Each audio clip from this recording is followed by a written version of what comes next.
Nos systèmes de financement, c'est totalement aberrant. Il faut qu'on sorte d'un système de financement qui est complètement en silo et saucissonné.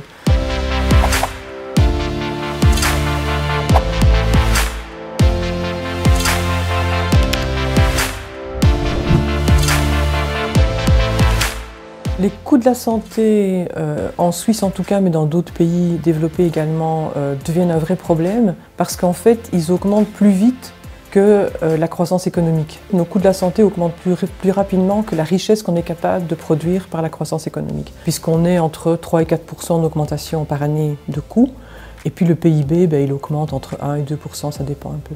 Ce qui veut dire que d'ici quelques années, on n'aura plus la capacité de payer ce qu'on paye aujourd'hui.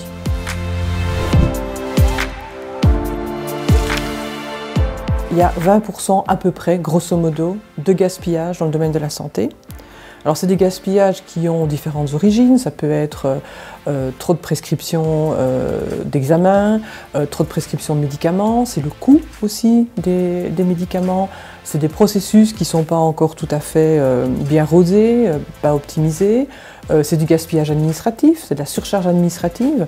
Donc quand on met tout ça ensemble, on arrive toujours à peu près à ce même 20%. 80% à peu près des coûts de la santé, c'est lié à des décisions médicales. Donc les médecins ont énormément d'influence à la fois sur les coûts, mais ils ont beaucoup d'influence aussi pour faire diminuer les coûts. Voilà, donc il y a une association qui a été créée en Suisse il y a 2 ans maintenant, ça s'appelle Smarter Medicine, ou bien l'ESISMOR. C'est-à-dire comment est-ce qu'on revisite certaines décisions médicales de façon à éviter des choses inutiles. On a un système qui est pas un système de santé, qui est plutôt un système de soins.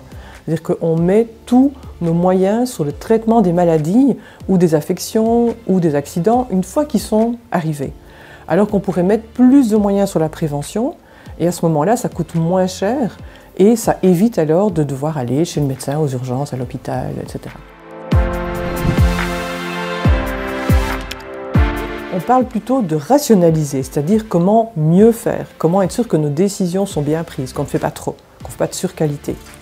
Et si on fait ça, alors on va pouvoir améliorer les coûts sans baisser la qualité. Si on se dit, moi je vais faire ce qui est juste pour mon patient, je vais faire ce qui a une valeur ajoutée réelle pour mon patient, prouvée pour mon patient, à ce moment-là, on ne diminue pas la qualité de ce qu'on fait et on améliore les coûts. La surqualité c'est cher, la sous-qualité c'est cher.